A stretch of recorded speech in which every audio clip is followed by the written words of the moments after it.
네, 안녕하십니까. 저는 조사국 국제종합팀 고민지 과장입니다. 먼저 목차를 보시면 1번 대내외 여건 점검은 제가 설명드릴 부분이고요. 2번 파트는 거시경제 전망으로 이준영 과장께서 맡아주실 겁니다. 참석자 여러분들 모두 아마 우리나라 성장과 물가가 어떻게 될지에 대해서 굉장히 궁금해 하실 겁니다. 그리고 그 내용이 이번 저희 발표의 최종 종착지이기도 하고요. 그럼에도 이렇게 대내외 여건 점검이라는 어쩌면 생소할 수 있는 파트를 먼저 이렇게 다루는 이유는 바로 한국은행의 전망은 조건부 전망이기 때문입니다. 조건부 전망에 대해서 먼저 간단히 말씀을 드리자면 우리나라 경제가 어떻게 흘러갈지를 생각을 해보면 사실 굉장히 많은 요인들의 영향을 받게 됩니다. 그 중에서도 일부 요인들은 이렇게 변할 것이다. 미리 주어진 상황으로 전제를 하고 우리나라 경제를 예측을 해보는 것입니다. 예시를 하나 들어보자면 국제 유가는 우리 물가에 굉장히 중요합니다. 유가가 오르는 만큼 휘발유 가격도 오를 것이고 소비자 물가도 더 오르겠죠. 하지만 유가는 우리 경제에 영향을 받아서 움직이는 정도는 매우 적습니다. 그보다는 국제 원유 시장의 수급 상황이나 금융시장의 상황에 의존하게 되죠.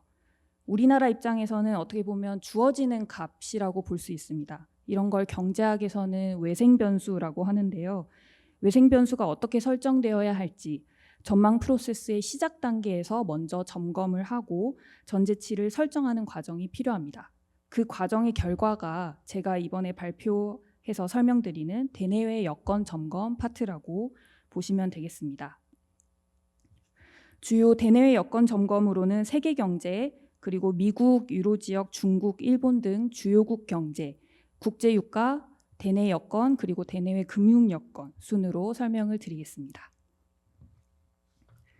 먼저 세계 경제입니다. 각국의 경제를 살펴보려면 GDP, 산업 생산 이런 실물 경기 지표를 보면서 판단을 할 수 있지만 세계 경제 전체 차원에서는 그런 지표를 신속히 산출하기가 쉽지가 않기 때문에 참고할 만한 여러 가지 서베이 지표나 이런 대체 지표들을 좀 활용을 하고 있습니다.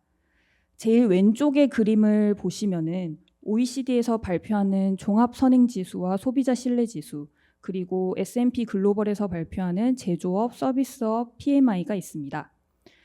종합선행지수는 G20 국가들의 주요 선행지표들을 종합해서 만드는 지수인데요. 해석하는 방법은 기준치인 100을 넘어가면 과거 장기 평균보다 경기가 좀 더 좋고 100보다 낮으면 더 안 좋다라고 해석을 하실 수 있겠습니다.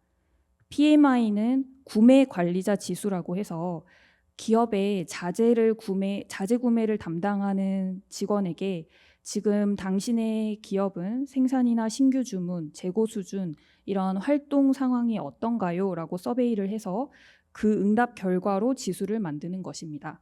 50을 넘어가면 경제활동이 확장되는 국면, 그리고 더 낮으면 위축되는 국면으로 해석을 할 수 있습니다.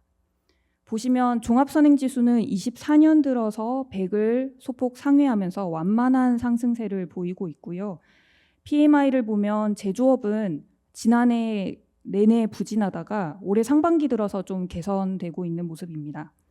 그러나 다만 7월 들어서는 50 아래로, 그리고 최근에 나온 8월 지표도 50 아래 수준에 그쳤습니다. 대신 서비스업을 보시면 50을 훌쩍 뛰어넘어서 계속 상승세를 이어가는 모습이죠. 종합하여서 보면 생산 측면에서 판단을 해보면 제조업 경기가 주춤하는 상황이지만 서비스업 부문이 견조한 흐름을 이어가면서 완만한 성장세를 보이고 있는 상황이라고 평가를 할 수 있습니다. 앞으로는 그러면 어떻게 될 것이냐? 지금까지와 비슷하게 완만한 성장세를 이어갈 것으로 예상을 하고 있는데요. 그 배경에는 높은 물가 상승률이 점점 둔화되는, 즉 디스인플레이션 진전이 있습니다. 다음 중간 그래프를 보시면은 아시는 것과 같이 미국과 유로 지역의 인플레이션이 둔화 추세를 이어간 것을 보실 수 있습니다. 올해 1분기에는 에너지 가격이나 서비스 가격 때문에 잠시 한동안 범피한 모습을 좀 보였는데요. 이 때문에 물가가 계속 낮아질 수 있을까 좀 우려도 잠시 있긴 했지만 최근에는 물가 상승률이 지속적으로 낮아지면서 그 우려도 많이 완화되었습니다. 물가 상승률이 낮아지게 되면 어떻게 될까? 먼저 실질 소득에 긍정적입니다.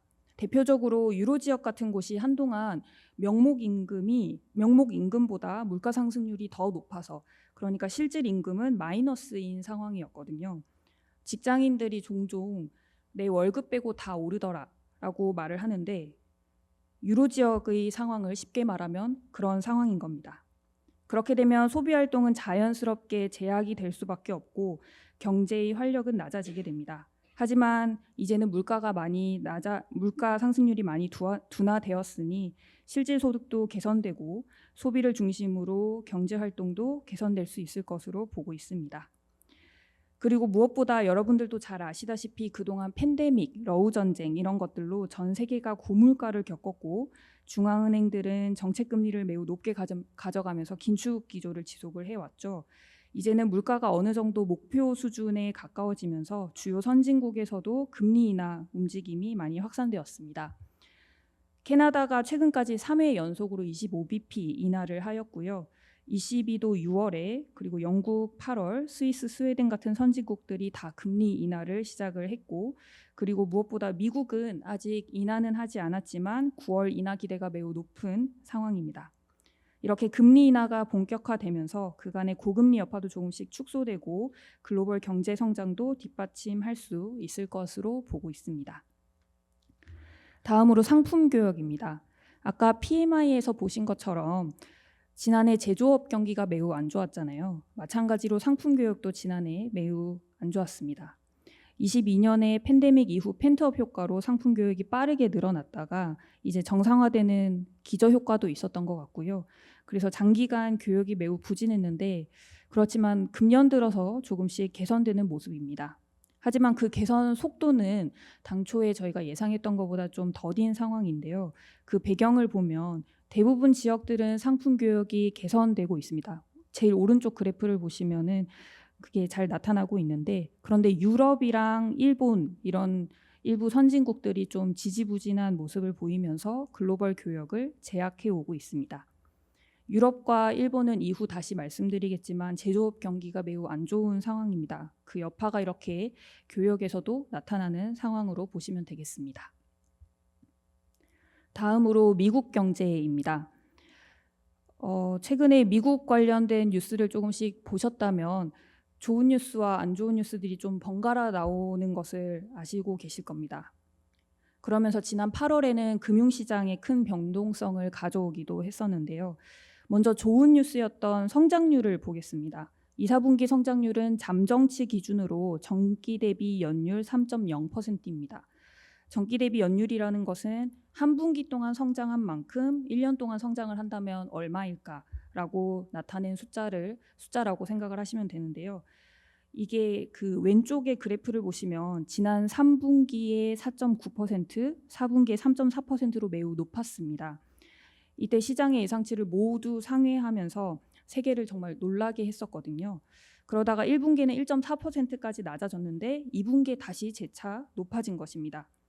지출 부문별로 보면은 남색깔이 개인 소비 지출인데요. 이게 지난 하반기부터는 전체 성장의 상당 부분을 차지를 하죠.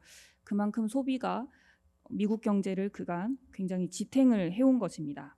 그러다가 1분기에는 폭설과 같은 일시적인 요인으로 잠시 좀 부진했다가 2분기에는 다시 개선되었는데요. 그 하늘색 부분은 민간 투자입니다. 이거는 지난해 부진했다가 1분기, 2분기에 설비 투자를 중심으로 좀 다시 확대되는 모습입니다. 그럼 설비 투자는 왜 좋아지느냐? 미국이 그동안 산업 정책으로 반도체, 전기차 공장을 많이 유치하려고 했고 그 결과 지난해 공장들이 굉장히 많이 지어졌습니다. 그리고 그 공장에는 올해 들어서 좀 설비를 들여오는 중으로 볼 수 있습니다. 그래서 정책적인 효과가 나타나는 과정이라 보이고 그 외에도 그간의 AI 관련 IT 투자들 이런 효과로 보여집니다. 이렇게 좋아 보이는 미국 경제에 안 좋았던 소식은 뭐였느냐 하면 바로 아시는 것처럼 고용입니다. 그동안 미국 경제를 떠받치던 게 소비라고 말씀을 드렸는데요. 소비가 좋으려면 사실 고용이 좋아야 됩니다. 그만큼 민간 사람들이 많이 일을 하고 그리고 많이 임금을 받고 또 많이 쓰게 되기 때문인데요. 그런데 고용 지표가 지난해부터 조금씩 둔화되기 시작을 했고 그러다 7월 지표가 매우 부진하게 나왔습니다.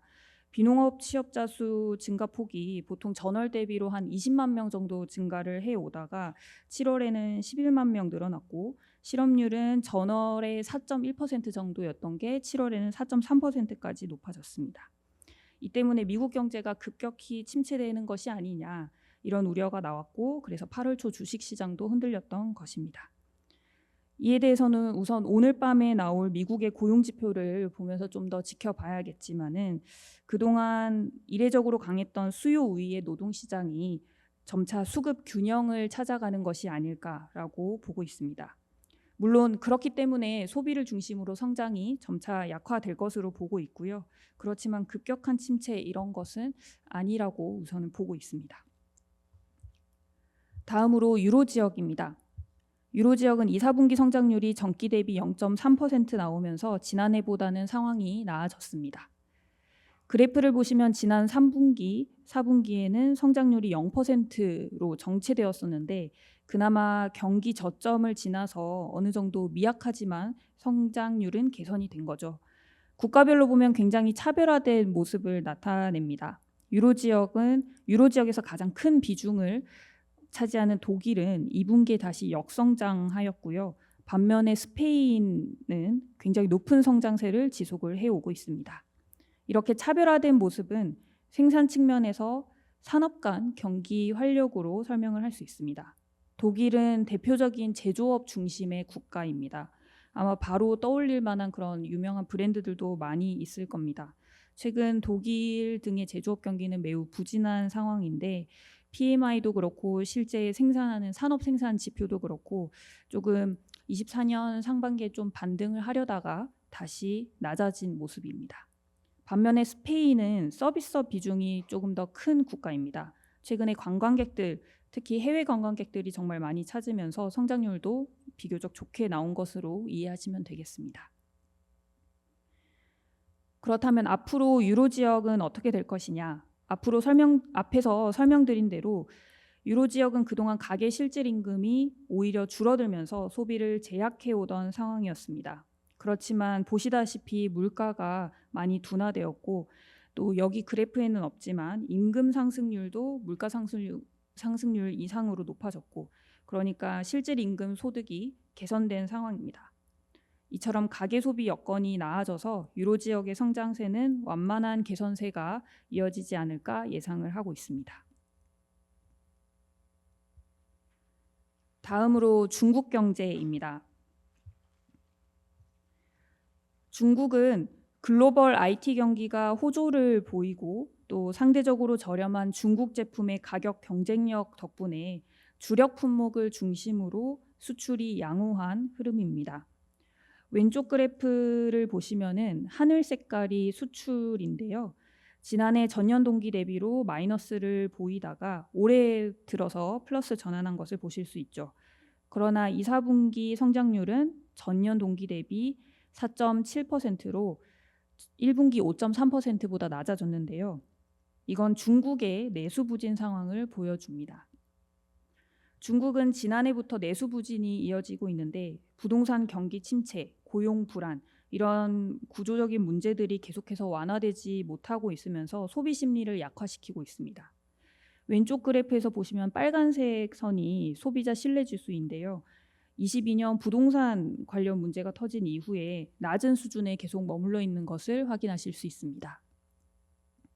남색깔 선은 소매 판매인데요. 전년 동기 대비 증가율이 플러스이긴 하지만 조금씩 낮아지고 있는 것을 보실 수 있습니다. 중국 정부도 계속 이런 내수 부진 문제를 해결해 나가고자 많은 노력을 하고 있는데 아직까지는 그 효과가 뚜렷하다고 보기는 어려울 것 같습니다. 그렇지만 중국 정부는 5월에 부동산 관련 지원책을 더 강화를 했고요.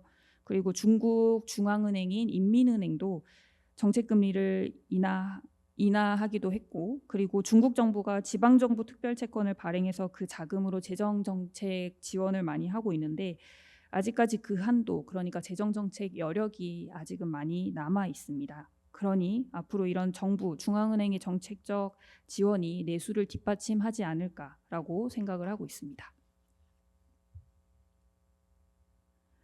다음으로 일본 경제입니다. 앞서 일본도 제조업 경기가 부진한 국가 중 하나라고 언급을 드린 바 있는데요. 자동차 생산 차질이 발생을 했기 때문입니다. 지난해 말 다이하츠라는 일본 자동차 업체에서 품질을 인증하는 과정에서 부정을 저지른 것이 적발이 됩니다. 이에 공장이 한동안 중단되었었고, 그리고 이후 도요타 같은 회사에서도 일부 모델에 비슷한 문제가 발생을 하면서 생산이 중단이 된 적이 있었습니다. 이러한 영향으로 왼쪽 그래프를 보시면 1분기 성장률이 많이 낮아졌습니다. 마이너스 0.6%였고 2분기는 0.8% 좀 반등을 했지만 결국 상반기 중에는 거의 정체되었다라고 보시면 될 것 같습니다. 그렇지만 일본도 마찬가지로 향후에 완만하게 회복되는 흐름을 예상을 하고 있습니다. 오른쪽 그래프를 보시면은 일본의 임금과 물가 상승률인데요. 빨간 선이 명목 임금, 초록 색깔 선이 실질 임금입니다. 보시면 명목 임금이 물가에 계속 못 미치는 수준으로 실질 임금 상승률이 전년 동월 대비로 마이너스를 계속 기록을 했습니다. 하지만 올해 춘투에서 5%대로 임금 협상을 했고 이에 명목 임금도 빠르게 올라가면서 최근에는 실질 임금이 플러스 전환하였습니다. 이처럼 가계 소비 여건이 개선이 된 것이 긍정적으로 작용할 것으로 보고 있고요. 그리고 투자도 외국인 직접 투자가 유입이 되고 있고, 그리고 디지털화를 적극적으로 추진하는 움직임이 있어서 설비 투자를 중심으로 투자가 확대되면서 성장세도 완만하게 회복될 것으로 예상을 하고 있습니다. 다음으로 아시아 신흥국입니다. 왼쪽 그래프와 중간 그래프 각각 인도와 아세안 5국의 실물 지표인데요. 소매 판매와 재화 수출을 보시면은 내수도 양호하고 그다음에 외국인 관광객도 최근에 이제 코로나 이전 수준에 가깝게 회복이 되었고 또 이제 글로벌 IT 경기 호조에 힘입어서 수출도 회복되면서 견조한 성장세를 이어가고 있습니다. 앞으로도 비슷하게 수출과 투자를 중심으로 성장세를 이어갈 것으로 예상을 하고 있는데 이어갈 것으로 예상을 하고 있습니다. 그리고 제일 우측에 소비자 물가 상승률을 보시면은 대부분 국가가 중앙은행의 목표 수준, 목표 범위 근방에서 안정된 모습을 보실 수 있습니다. 그리고 여기에 더해서 미 연준의 9월 금리 인하 기대도 좀 많이 증대되면서 앞으로 신흥국 중앙은행들도 통화 정책을 완화 전환해 나갈 것으로 예상을 하고 있습니다. 다음으로 국제 유가입니다.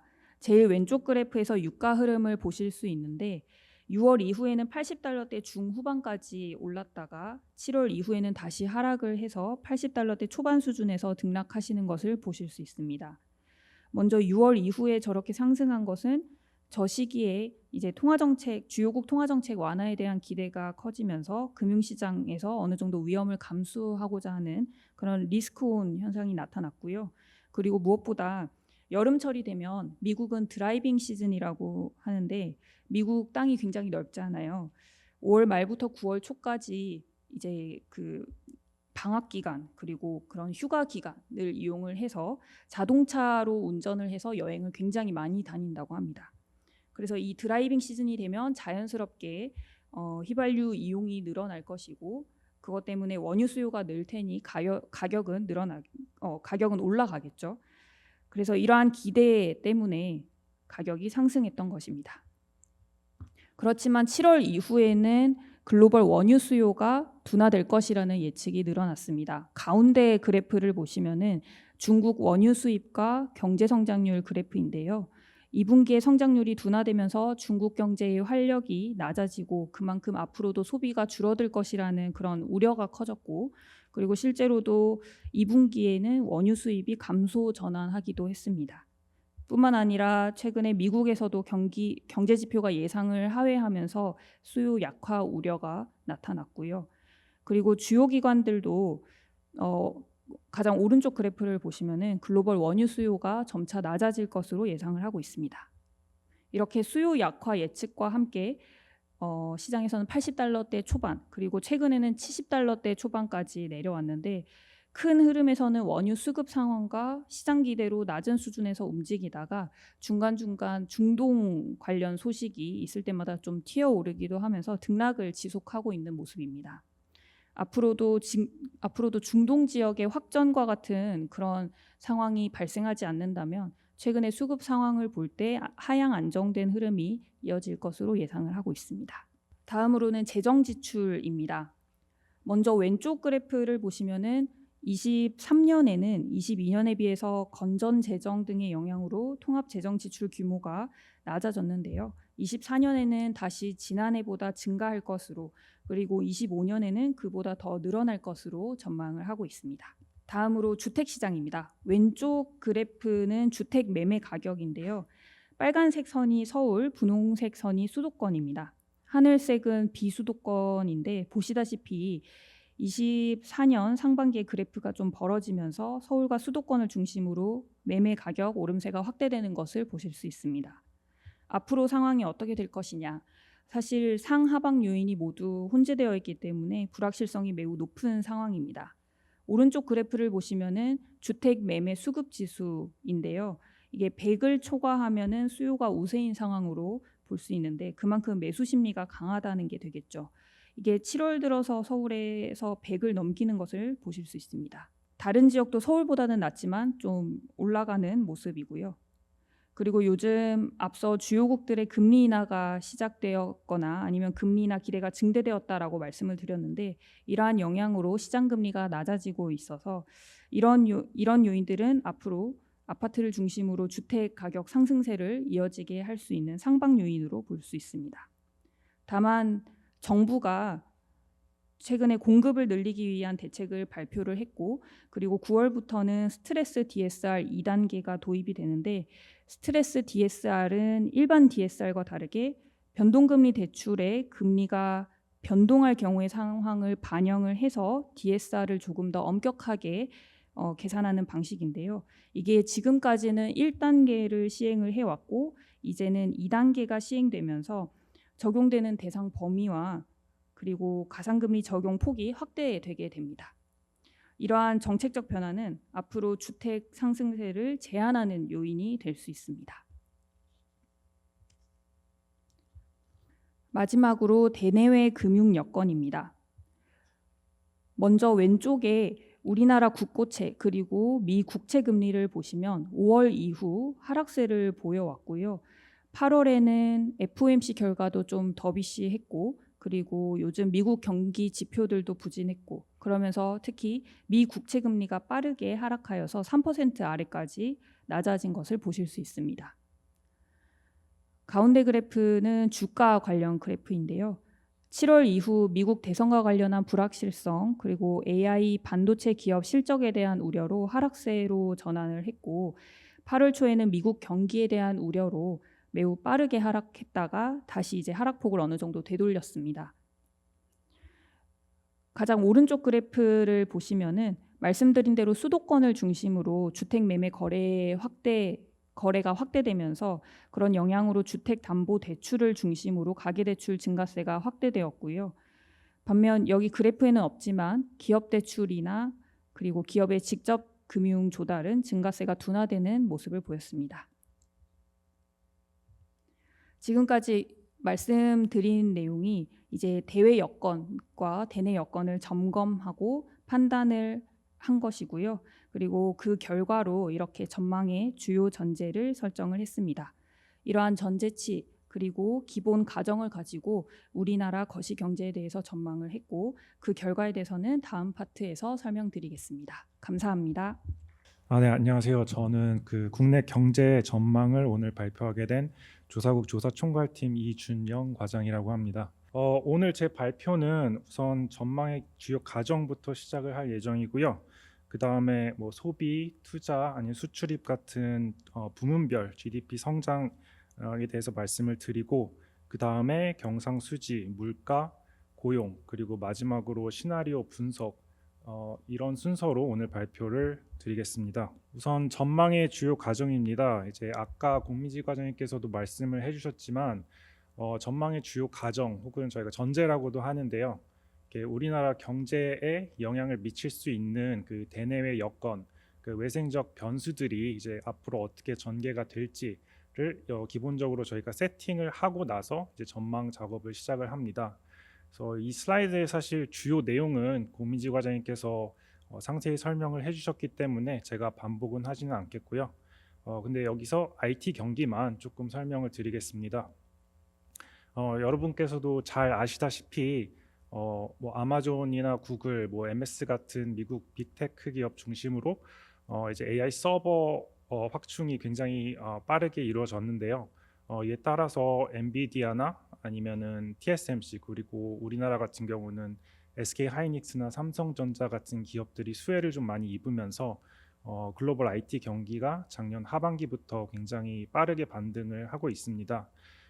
최근에 좀 뉴스를 보셨으면 이제 엔비디아나 뭐 TSMC 관련해서 뭐 AI 피크다, 뭐 AI 버블이다, 뭐 이런 얘기들이 나오면서 주가가 조금 조정이 되는 부분이 있습니다. 그런데 저희는 기본적으로 현재 상황이 그 미국 빅테크 기업들이 AI 시장이란 이런 새로운 부문에서 좀 시장을 선점하기 위해서 공격적으로 그리고 경쟁적으로 투자를 이어 나갈 것이라고 예상을 하고 있기 때문에 전반적으로 글로벌 IT 경기가 AI 투자 중심으로 호조를 지속할 것이라고 저희는 기본 가정을 했습니다.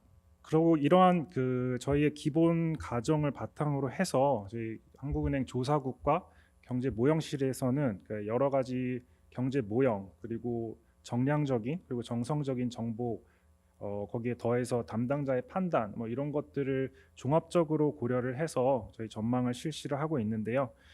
그 중에서 저희가 전망한 그 GDP 성장에 대한 어떻게 보면 요약표라고 보시면 되겠습니다. 오늘 발표에서 이제 그 GDP 부문별로 좀 제가 상세하게 설명을 드릴 예정이긴 한데 뭐 간단히 말씀을 드리자면 일단 저희는 올해 GDP 성장률은 2.4%, 내년은 2.1%로 전망을 했습니다. 그런데 올해를 일단 기준으로 이 연간 수치를 보시면 부문별로 봤을 때 재화 수출은 6.9%로 굉장히 높습니다. 그에 반해 내수 중에서 민간 소비, 건설 투자, 설비 투자는 각각 이제 1.4, 마이너스 0.8, 0.2% 정도로 상대적으로 좀 부진한 흐름을 보일 걸로 저희가 예상을 하고 있습니다. 이러한 뭐 연간 수치는 그렇지만 이제 올해를 상반기와 하반기로 나눠서 보시면 당연히 이 수출은 그 상반기는 8.4%, 하반기는 5.6%로 상하반기 다 좋고요. 그에 반해서 민간 소비, 건설 투자, 설비 투자는 상반기에는 좀 부진했지만 이제 하반기 숫자를 보시면 상반기보다는 민간 소비와 설비 투자 같은 경우는 많이 개선되는 모습을 보실 수 있습니다. 그래서 다음 슬라이드에서 전반적으로 좀 설명을 드리겠지만 우리나라 경제의 뭐 전반적인 성장률을 보시고 이렇게 지출 부문별로 보시면서 스토리를 좀 만들어 가시면은 그것도 이해하시는 데 좀 도움이 많이 될 것 같습니다. 일단 GDP 전체의 성장률인데요. 헤드라인 GDP라고도 할 수 있겠습니다. 우리나라 GDP 성장률 같은 경우는 올해 상반기 기준으로 봤을 때 1, 4분기에는 수출이 워낙 좋았던 데다가 뭐 양호한 기상 여건이라든지 아니면은 정부 재정 지출이 집중됐다든지 하는 이런 일시적인 요인들 때문에 1, 4분기에는 전기 대비 이제 1.3% 하는 굉장히 높은 성장세를 보였는데요. 2, 4분기 같은 경우는 전분기 일시적인 요인이 좀 소멸이 되면서 조정이 돼서 0.2% 감소했습니다. 그리고 그 구성을 보시면 이제 두 번째 그래프를 보시면 되는데요. 최근 GDP의 흐름이라고 하면은 아까 그 표에서 설명드린 것처럼 수출은 굉장히 좋은데 내수는 상대적으로 조금 부진하다라는 거를 보실 수 있습니다. 이제 두 번째 그래프에서 이제 빨간 선이 재화 수출인데요. 그러니까 재화 수출이 23년 중에까지는 굉장히 안 좋다가 23년 하반기부터는 굉장히 빠르게 증가해서 올해까지도 굉장히 좋은 성장세를 보이고 있고요. 그에 반해 민간 소비는 이 분홍색 선인데요. 조금 횡보를 하고 있는 모습입니다. 그리고 건설 투자와 설비 투자 같은 경우는 올해 하락을 해서 제가 말씀드린 수출은 좋고 내수는 상대적으로 조금 부진하다라는 거를 확인하실 수 있습니다. 그럼 이제 앞으로는 어떻게 될 거냐라고 전망을 할 때 이제 뭐 부문별로 이제 자세히 설명을 드리겠지만, 오늘 만약에 여러분께서 좀 한 문장만 좀 가져간다라고 생각을 하시면, 그 제가 이제 파란색으로 하이라이트한 이 문장만 가져가시면 저는 사실 더 바랄 게 없겠습니다. 일단 앞으로의 전망은 이렇게 수출이 뭐 올해 상반기처럼 상승세를 지속을 하고, 내수 같은 경우도 회복 흐름을 재개하면서 그 회복이 조금 더 빨라지면서 양호한 성장세를 나타낼 전망이다. 이게 저희가 기본적인 전망 비우고요. 그래서 올해 같은 경우는 2.4%, 내년은 2.1% 성장할 것으로 전망을 했습니다. 맨 오른쪽 그래프를 보시면 이제 지금까지의 그 GDP 흐름과 앞으로의 뭐 전망을 한눈에 보실 수 있는데요. 그 분홍색 그 막대 그래프가 저희 재화 수출이 GDP 성장률에 기여한 부분이고요. 남색이 민간 소비, 그리고 뭐 빨간색이 설비 투자, 뭐 이렇게 보시면 되겠습니다. 작년 하반기와 올해 상반기 같은 경우에는 이 분홍색 막대 재화 수출이 굉장히 저희 성장률에 크게 기여를 했고, 그에 반해 민간 소비나 뭐 이런 내수 쪽은 조금 부진했는데요. 이제 앞으로의 전망을 보면은 민간 소비, 설비 투자 중심으로 내수가 많이 개선이 되면서 조금 더 균형 잡힌 성장 흐름을 나타낼 것으로 예상을 하고 있습니다. 그래서 각 GDP 부문별로 이제 좀 상세하게 설명을 드리겠습니다. GDP 부문 중에서 이제 민간 소비는 가계가 이제 소비를 목적으로 재화나 서비스를 지출한 금액이라고 보시면 되는데요. 이 전체 GDP의 50%를 차지하고 있기 때문에 굉장히 저희 GDP의 큰 결정 요인이라고 보시면 되겠습니다. 민간 소비 같은 경우는 지금까지 물가나 금리 수준이 굉장히 높고, 그 작년에 그 기업 실적이 안 좋았기 때문에 뭐 가계소득도 당연히 좀 부진했던 부분이 있어서 위축이 되었었는데요. 올해 들어서 1, 4분기에는 뭐 날씨가 좋았던 영향 때문에 이제 사람들이 밖으로 대외 활동을 많이 하면서 의류 같은 소비들이 많아서 일시적으로 굉장히 좋았는데, 2분기에는 그러한 요인들이 소멸이 되면서 조금 부진한 흐름입니다. 그 요인에 대해서는 이제 가운데 그래프를 보시면 되는데요. 이게 초록색 선이 이제 전체 가계의 실질 노동 소득 증가율이라고 보시면 됩니다. 이거는 취업자 수의 이제 평균 임금을 곱한 다음에 이제 소비자 물가로 나눈 수치라고 보시면 되는데요. 21년이랑 22년까지는 이 초록색 선이 굉장히 높은 성장세를 보였습니다. 이게 가계 소득이 실질 소득이 굉장히 좋았다는 얘기죠. 그래서 22년 또 이후부터 이제 빨간색 선, 그러니까 빨간색 막대 그래프인 소비자 물가 상승률이 실질 가계 소득의 하방 요인으로 계속 작용은 했지만, 그에 반해 1인당 임금이나 취업자 수가 꾸준히 증가를 하면서 그 전체 실질 노동 소득이 0을 상회했었는데, 23년 이후에는 이제 1인당 임금이나 취업자 수가 좀 줄어들고 소비자 물가는 여전히 높았기 때문에 저희 실질 가계 노동 소득이 좀 부진했던 것으로, 그리고 이에 따라서 민간 소비가 위축되었던 것으로 저희는 보고 있습니다. 앞으로는 대신 가계 실질 소득이 좀 많이 나아질 것으로 예상을 하고 있습니다. 이제 오른쪽 그래프를 보시면은 이제 하늘색 막대가 그 제조업 영업이익률이고요. 이제 빨간색이 이제 특별급여, 뭐 성과급이라고 보시면 되는데, 작년 같은 경우는 기업 실적이 굉장히 안 좋았습니다. 그 하늘색 막대 그래프가 작년엔 굉장히 낮았고요. 그에 따라서 이제 특별급여도 많이 줄어들었습니다. 근데 24년도를 보시면 기업 실적이 많이 개선이 되고 특별급여도 올라가고 있어서 일단 임금 측면에서는 많이 개선될 것으로 예상을 하고 있습니다. 그리고 뭐 체감이 어느 정도까지 되시는지는 모르겠지만 이제 물가 수준도 물가 상승률도 작년에 비해서는 많이 낮아졌고요. 그 다음에 시장 금리 같은 경우도 작년보다 많이 낮아진 부분이 있어서 지금까지 소비를 제약했던 이러한 많은 요인들이 해소가 되면서 올해 하반기 이후부터는 회복 속도가 빨라질 것으로 전망을 하고 있습니다. 그래서 올해 민간 소비 증가율은 1.4%, 내년은 2.2%로 전망을 했는데, 그 옆에 이제 올해 마이너스 0.4% 하향 조정된 걸 보면은 민간 소비 뭐 점점 좋아진다는데 왜 이번 전망에서 하향 조정을 했나 이렇게 의문이 드실 수 있는데요. 이거는 저희가 민간 소비 회복이 저희가 예상했던 것보다 더디다라기보다는 저희 상반기 중에 그 민간 소비 실적이 많이 부진했던 거를 반영을 해서 낮춘 거고요. 민간 소비 그 회복 속도는 이제 하반기에 저희 예상했던 것처럼 점점 개선될 것으로 보고 있습니다. 두 번째로 이제 투자인데요. 투자는 크게 이제 건설 투자, 설비 투자 그리고 지식 재산 생산물 투자, 그러니까 앞으로 지재물 투자라고 부르겠습니다. 이렇게 세 개의 카테고리로 나뉘는데요. 그 중에 건설 투자가 GDP의 한 15%를 차지하기 때문에 굉장히 이것도 중요한 부분이라고 보실 수 있겠습니다. 건설 투자는 저희가 당초에 이제 부동산 경기가 올해 초까지만 해도 좋지 않았고 그리고 건설 공사비 같은 경우도 많이 올랐기 때문에 계속 부진할 것으로 예상을 했습니다. 그런데 올해 상반기 같은 경우는 정부가 SOC 예산 같은 걸 좀 신속하게 집행을 한 부분도 있고 부동산 경기가 올해 뭐 중반 이후부터 많이 좋아지면서 이제 거래나 분양 관련된 부대 비용이 저희가 당초 예상했던 것보다 좀 크게 나와서 건설 투자 같은 경우는 뭐 올해 성장률 전망치를 좀 상향 조정을 했습니다.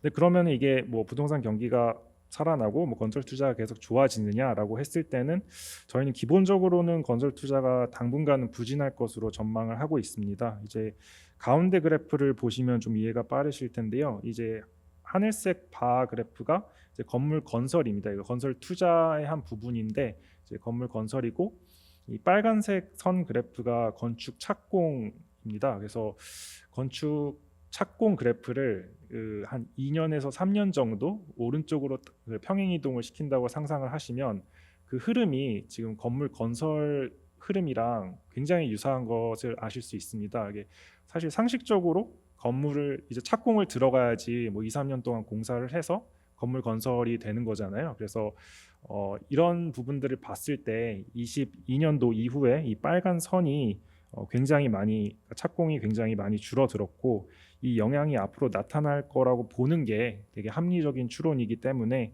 저희는 건물 건설, 그러니까 건설 투자가 전반적으로 좀 부진할 것으로 예상을 하고 있습니다. 그래서 올해도 뭐 상향 조정은 했지만 그 마이너스 0.8% 내년은 마이너스 0.7% 증가할 것으로 예상을 했고요. 감소죠. 근데 여기서 또 한 가지 의문이 드실 수 있는 게 최근에 부동산 뉴스를 보시면 서울 수도권 중심으로 부동산 경기가 그렇게 좋다는데 건설 투자가 빠르게 살아나는 거 아니냐라는 의문이 드실 수도 있는데 그 세 번째 마지막 그래프를 보시면 이제 같은 논리긴 한데요. 22년도 이후에 이제 건설 공사비가 빠르게 올라가면서 그 서울 주택 인허가 건수가 굉장히 많이 줄어들었습니다. 그래서 인허가가 나고 그 다음에 착공이 되고 그 다음에 건설이 되는 거기 때문에 이러한 선행 지표들이 아직은 굉장히 부진하기 때문에 건물 건설 투자가 뭐 플러스로 전환하기에는 좀 어렵지 않나 저희는 이렇게 전망을 하고 있습니다. 이제 나머지 투자 두 개 부문인데요. 이제 설비 투자와 지재물 투자입니다. 설비 투자 같은 경우는 공장에 이제 기계나 장비를 도입을 하거나 아니면은 대한항공이나 아시아나항공에서 항공기를 도입하거나 아니면 뭐 기업들이 법인 차량을 도입하거나 이러한 그 활동들을 이제 저희가 설비 투자라고 보는데 이건 전체 GDP의 똑같이 한 9% 정도 차지를 합니다. 설비 투자 같은 경우는 저희가 당초에는 올해도 그렇고 내년도 굉장히 높은 수준을 이어갈 것으로 전망을 했습니다. 왜냐하면은 아까 말씀드렸다시피 반도체 경기가 작년 하반기부터 굉장히 좋았기 때문에 반도체 기업들이 뭐 장비 투자나 이제 설비 투자를 많이 늘려 나가면서 올해도 빠르게 증가할 것이라고 저희가 당초에 예상은 했는데요. 예상보다 이제 반도체 기업 SK 하이닉스나 삼성전자 같은 대기업들이 장비 도입에 대해서 조금 보수적인 모습을 좀 보이고 있습니다. 그래서 두 번째 그래프를 보시면 그 반도체 장비 수입액인데요. 이제 주황색 선이 23년도 상반기까지는 굉장히 빠르게 오르다가 막상 이제 반도체 경기가 좋아지기 시작한 23년 하반기랑 이후부터는 좀 부진한 것을 보실 수 있습니다. 그러니까 저희가 과거부터 이제 IT나 반도체 사이클을 봤을 때 이제 가격이나 반도체 가격이나 물량이 증가를 하고 그 다음에 자연스럽게 설비 투자도 늘어나는 이런 패턴을 보였는데 올해는 좀 특이하게 그런 모습들이 보이지 않아서 설비 투자가 예상보다 좀 부진한 것도 있고요. 그 다음에 뉴스에서 좀 보셨는지 모르겠지만 그 미국에서 제일 큰 항공사 보잉사가 그 생산 공급 차질 이슈도 있고 그 다음에 뭐 품질 문제에 있어서 미국 정부의 감사도 받고 있다 보니까 그런 부분들이 우리나라에 도입되는 항공기 대수 자체를 이제 끌어내리는 부분이 있어서 설비 투자가 저희가 예상했던 것보다는 조금 부진한 상황입니다. 그런데 그 두 번째 그래프에 이제 뭐 올해 중반 이후부터 보시면은 이제 반도체 장비 수입액이 계속 늘어나는 거를 확인하실 수 있는데요. 이런 부분들이나 이제 이연되었던 항공기 투자가 그래도 좀 개선이 되는 것이 이제 어느 정도 포착이 되어서 저희가 앞으로는 설비 투자가 반등할 것으로 예상을 하고 있습니다. 다음으로 지재물 투자, 지식재산 생산물 투자인데요. 이거는 뭐 R&D라든지 아니면은 소프트웨어 아니면 뭐 데이터 시스템 관련된 투자라고 보시면 되겠습니다. 이것도 GDP의 한 뭐 7%, 8% 정도 차지를 하는데요. 지재물 투자 같은 경우는 오른쪽 그래프를 보시다시피 코로나 이후에 굉장히 빠르게 증가를 했습니다. 이제 그 검은색 선이 이제 지재물 투자 금액인데요. 여러분도 많이 경험을 하셨겠지만 이제 코로나 초기에는 뭐 비대면 강의라든지 아니면은 기업들도 뭐 화상 회의나 아니면 재택근무 같은 걸 하면서 뭐 이런 소프트웨어, 뭐 원격 접속 시스템 이런 투자들을 굉장히 많이 해서 빠르게 늘었는데요. 뭐 23년도 이후에는 그런 부분이 좀 조정이 되다 보니까 저희 예상보다 지재물 투자가 좀 부진한 부분이 있습니다. 그런데 내년 같은 경우에는 정부가 SOC 예산을 죄송합니다. R&D 예산을 굉장히 많이 증액을 했고요. 그리고 기업들 같은 경우도 올해 실적이 좋았기 때문에 그게 어느 정도 R&D나 아니면은 뭐 다른 투자로 이어질 것으로 예상이 되기 때문에 앞으로는 점점 개선될 것으로 저희가 예상을 하고 있습니다.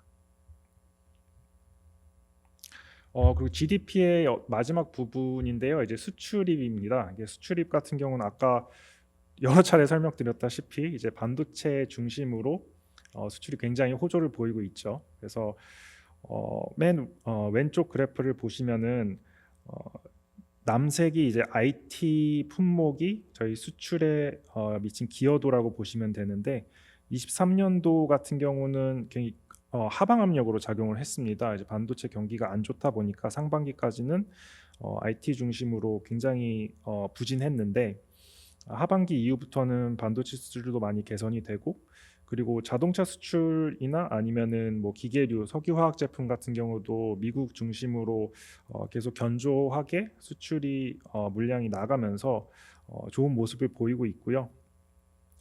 그리고 그 가운데 그래프를 보시면 이게 그 SK 하이닉스나 이제 삼성전자의 그 매출에 대한 뭐 주요 기관들의 전망인데요.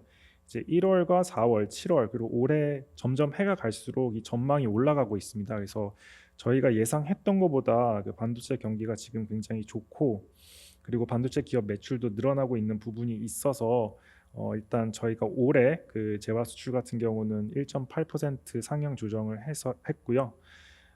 그리고 앞으로도 이런 뭐 반도체 중심의 수출 증가세는 이어질 것으로 보고 있습니다. 그런데 앞서 고미지 과장님께서 설명해 주신 것처럼 저희의 좀 주요 수출 대상국인 미국 경기가 예상보다 빠르게 둔화될 경우에 뭐 저희가 미국으로 수출을 많이 하는 자동차나 아니면 뭐 기계류 등이 조금 제약이 될 수 있는 부분이 있어서 좀 우려를 가지고 지켜보고 있습니다.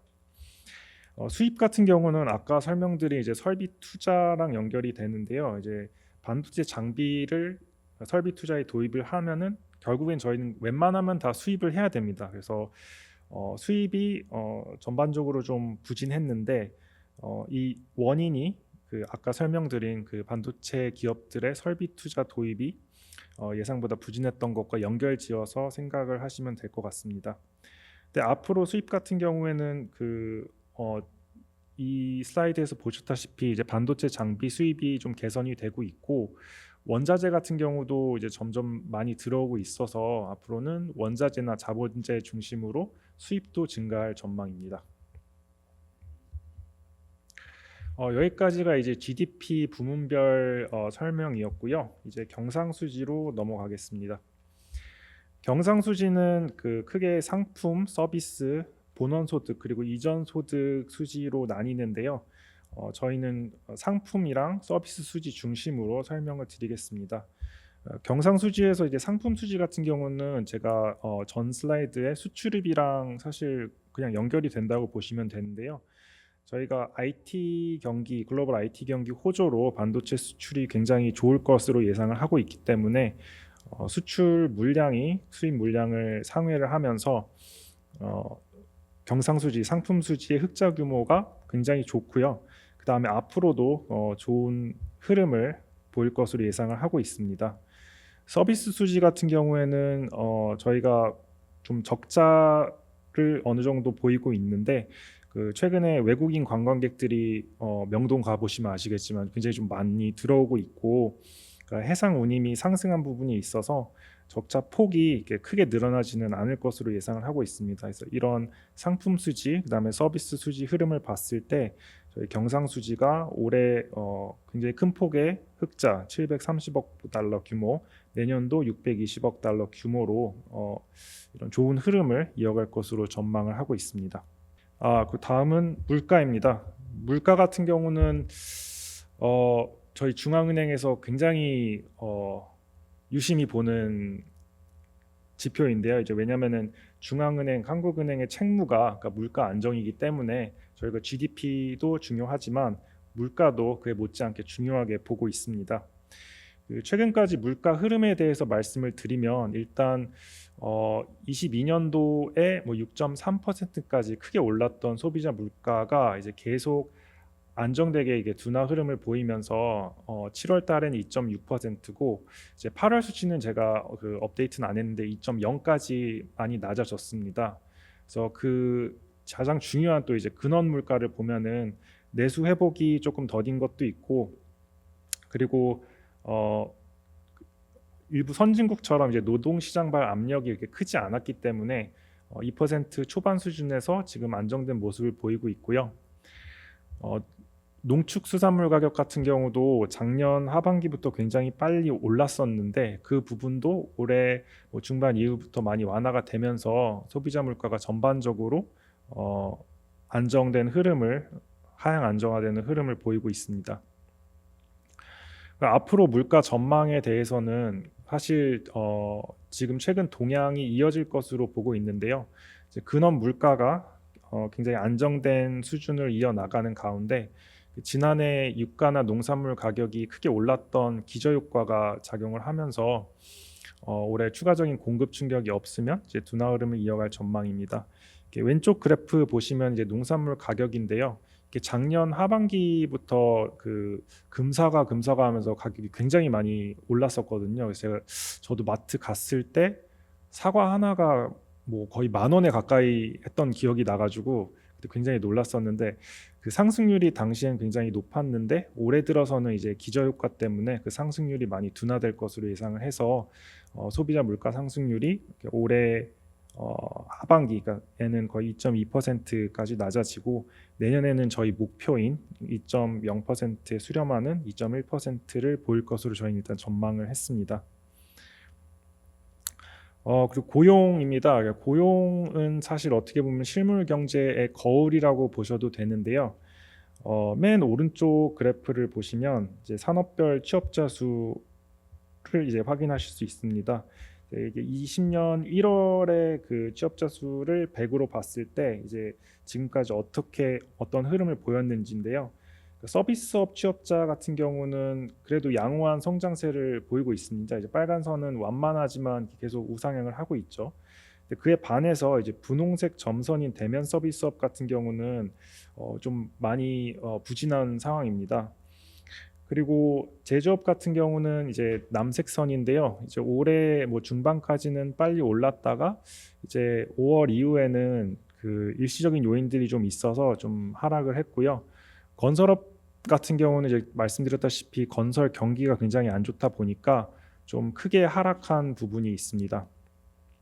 그래서 5월 이후에 전반적으로 취업자 수 증감이 좀 많이 감소를 했는데요. 이게 맨 왼쪽 그래프 보시면 이제 그 검은색 바가 코로나 직후에 높은 수준을 지속하고 이제 작년이나 올해 초까지만 해도 양호한 수준을 보였지만 최근 들어서 많이 좀 둔화된 모습을 보실 수 있습니다.